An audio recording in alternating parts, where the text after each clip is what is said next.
là-haut, dépêche au marmaille, il veut mon bon jus là. Allez, pousse à lui.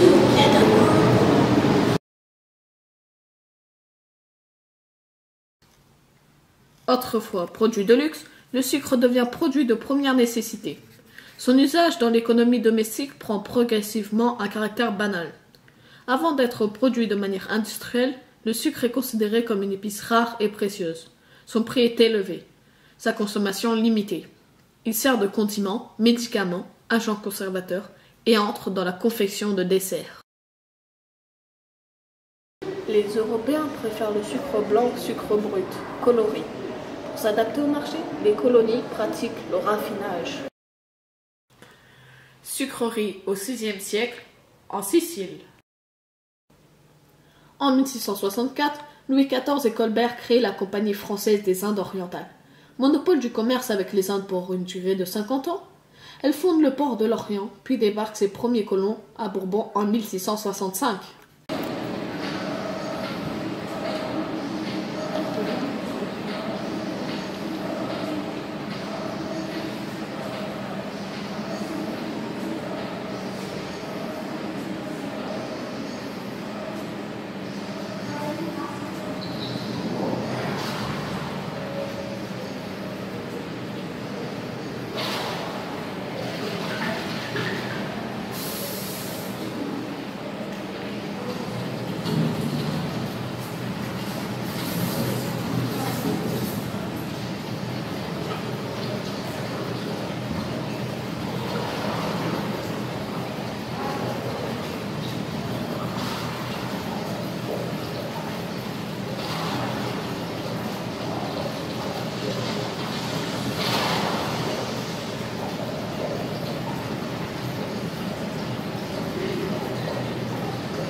Le conflit de développement.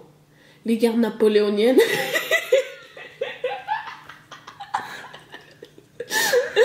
engendrent pénurie et inflation du sucre. Pour y remédier, Napoléon Ier encourage le développement du sucre de betterave en France en 1801. Le conflit de développement. Les guerres napoléoniennes engendrent pénurie et inflation du sucre. Pour y remédier, Napoléon Ier encourage le développement du sucre de betterave en France en 1801. La batterie Gimard regroupe dans un seul dispositif 3 opérations: l'épuration, l'évaporation et la concentration. Chaudière rectangulaire d'une quinzaine de mètres de long divisée en 7 ou 8 compartiments communiquants, la Gimard remplace les chaudières hémisphériques dont il fallait sans cesse transvaser les liquides. Le cuivre est venu remplacer la fonte pour une meilleure conduction de la chaleur. Le sucre, c'est comme toutes les bonnes choses. Les rougailles, les caries, le rhum arrangé, poitre dans fond. Votre corps pourrait le regretter. Quelques céréales, un verre de jus d'orange, une tarte aux pommes, tout va bien. Pas de petit déjeuner, des sucreries qu'on grignote à longueur de journée et à n'importe quelle heure, un petit digestif avant d'aller se coucher, on est sur la mauvaise pente. 12 cafés sucrés, 2 plaques de chocolat, 3 litres de soda par jour, quelle apocalypse. Ça fait peur, hein. Non, rassurez-vous, si vous vous lavez régulièrement les dents, si vous ne vous empiffrez pas de cochonneries et que vous faites un peu d'exercice chaque jour, rien de tout cela ne devrait vous arriver.